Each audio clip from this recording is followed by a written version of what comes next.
मुंबईच्या Lokmanya Tilak terminus LTT स्टेशनवर कुशीनगर एक्सप्रेसमध्ये एका 3 वर्षांच्या मुलाचा मृतदेह कचऱ्याच्या डब्यात आढळला आहे. ही घटना गेल्या काही दिवसांपासून चर्चेत आहे. मृत मुलाचे नाव आकाश उर्फ आरव शहा, वय 3 वर्षे. घटनास्थळ मुंबईतील लोकमान्य टिळक टर्मिनस एलटीटी येथे कुशीनगर एक्सप्रेसच्या एसी कोच B2 मधील शौचालयाचा कचरा डबा. आरोपी मुलाचा 24 वर्षांचा चुलत भाऊ विकास शहा. मुंबई आणि सुरत पोलीस संयुक्तपणे तपास करत आहेत. आकाशचे वडील परदेशात काम करतात आणि तो आपल्या आई आणि 2 भावंडांसोबत सुरतमध्ये राहत होता. काही दिवसांपूर्वीच त्याचा चुलत भाऊ विकास त्याच्याकडे राहायला आला होता. ऑगस्ट 21 रोजी विकास आकाशला घेऊन घरातून बाहेर गेला. गुमशुदगी विकाससोबत आकाश घरी परतला नाही तेव्हा त्याच्या आईने अमरोली पोलीस स्टेशनमध्ये अपहरणाची तक्रार दाखल केली.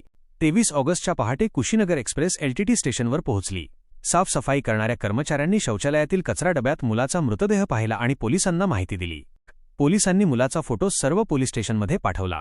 त्यानंतर गुजरातमधील अमरोली पोलिसांनी मुलाची ओळख पटवली आणि तोच मुलगा असल्याचे निश्चित केले, ज्याचे अपहरण झाल्याची तक्रार दाखल करण्यात आली होती. शवविच्छेदन अहवालातून समोर आले की मुलाचा गळा चिरून खून करण्यात आला आहे. सीसीटीव्ही फुटेजमधून समोर आले आहे की विकास आणि आकाश दोघे सुरत रेल्वे स्टेशनवर सोबत होते. त्यानंतर ते दादरला आणि नंतर ठाण्याला गेल्याचे मानले जात आहे. पोलीस विकासचा शोध घेत आहेत, जो बिहारचा रहिवासी आहे. हे प्रकरण सध्या पोलीस तपासाखाली आहे आणि आरोपी विकासला पकडण्याचे प्रयत्न सुरू आहेत. या घटनेचे नेमके कारण अजून स्पष्ट झालेले नाही.